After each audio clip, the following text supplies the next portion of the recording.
So the U.S. Attorney General Pam Bondi announced a lawsuit against New York State Governor Cathy, the State Attorney General Letitia James, and the DMV Commissioner Mark. So she made this known a few hours ago in her first press conference, challenging the green light law.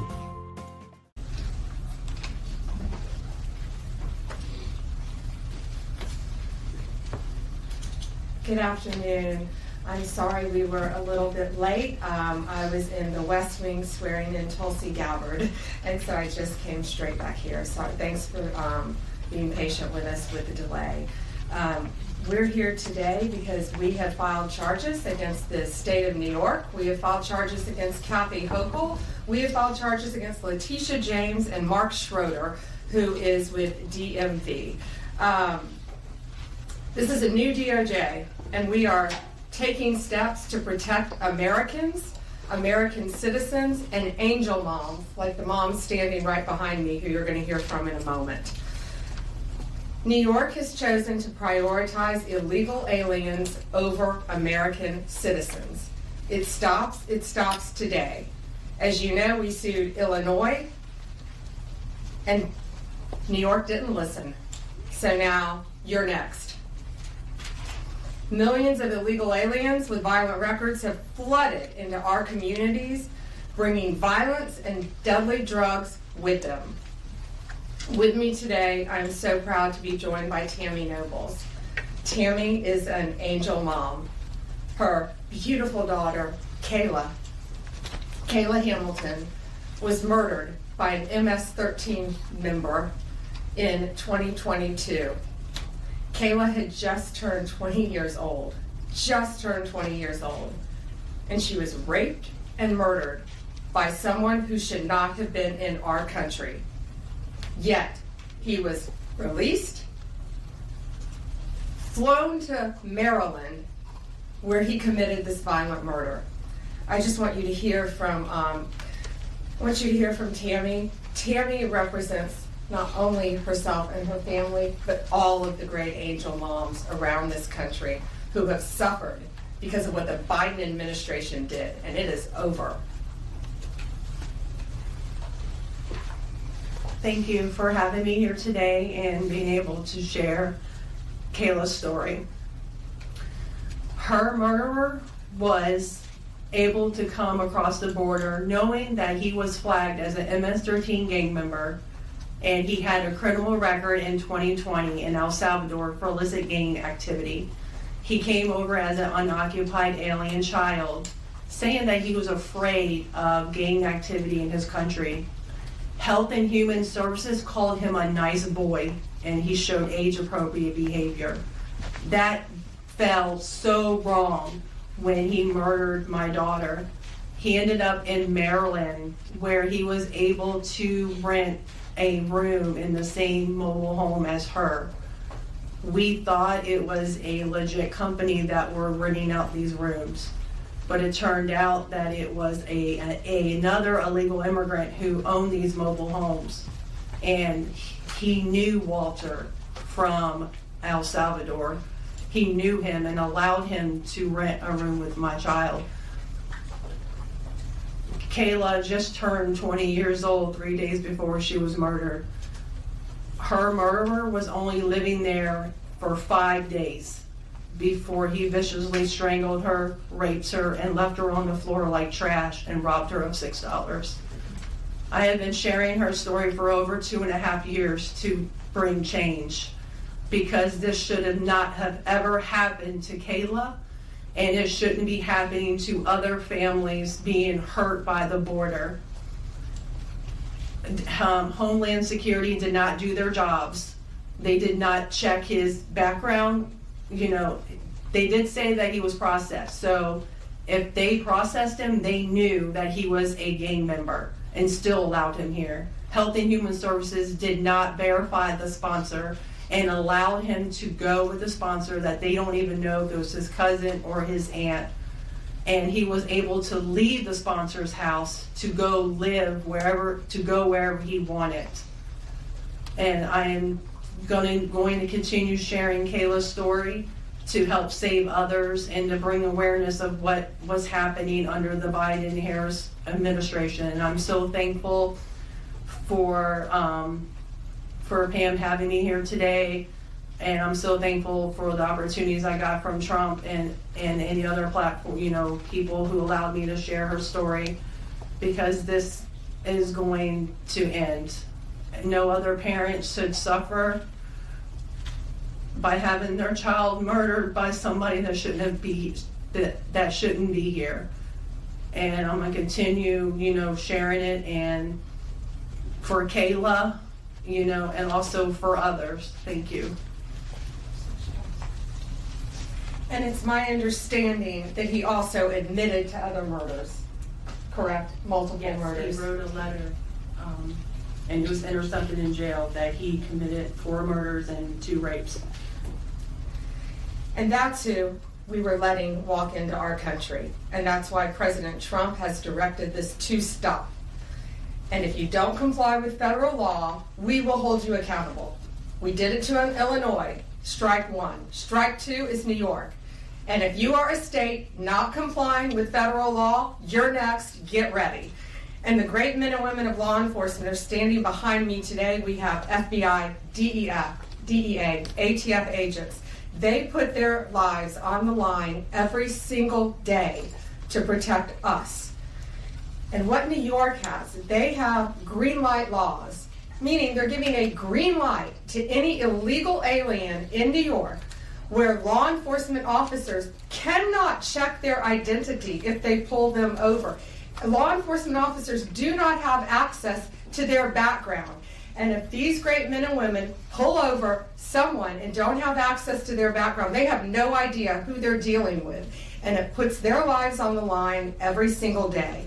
Violent criminals, gang members, drug traffickers, human smugglers will no longer terrorize the American people. And that is why we are here today. You will be held accountable if you do not follow federal law. It's over, it ends, and we're coming after you. Questions? We have time for a few questions.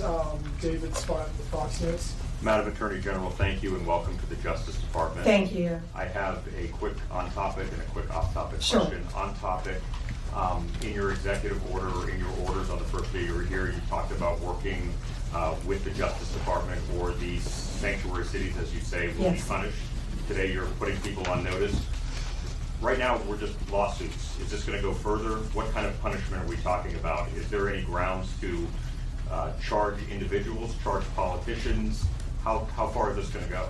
Well, we're going to see what they do next, David. We have sued them all. We've personally sued the governor, the Attorney General, Letitia James, and Mark Schroeder with DMV, because he has the green light laws. So what they have to do, they have to start complying with federal law. If they don't, we're going to appeal it, and we will win. They have to comply with federal law. Did you have a second question? I did have a second off-topic question in this regard to the judiciary. Today, Elon Musk, who has enormous influence in the Trump administration, posted on X, quote, "There needs to be an immediate wave of judicial impeachments, not just one." As the Attorney General of the United States, how do you respond to that? Shouldn't the process work out in the courts before we talk about judicial impeachments? I mean, these are just TROs now at this time. Shouldn't these just play out? Yeah, I haven't seen Elon Musk tweet. He is a friend of mine. He is a great man. I think he's very frustrated with what's happening in our federal government. You know, at USAID alone, they're giving out billions of dollars that should not be distributed. We're going to back him up. You know, we work our whole lives in this country, and we all pay taxes in this country. And for people to find out that $2 million is going to Guatemala for sex changes is outrageous. And we're going to back up Elon Musk every way we can. That includes lawsuits against these people who are doing that, and we will be successful. Do you have concerns about judicial impeachments? That's not going to happen now. We're going to look at everything. We're going to follow the law right now. We're going to follow the process. These are federal judges with lifetime appointments, but they will be struck down ultimately by the Supreme Court of the United States if the appellate courts don't follow the law as well. Laura Richard, PAB. Hi. I also have an on-topic and an off-topic. Sure.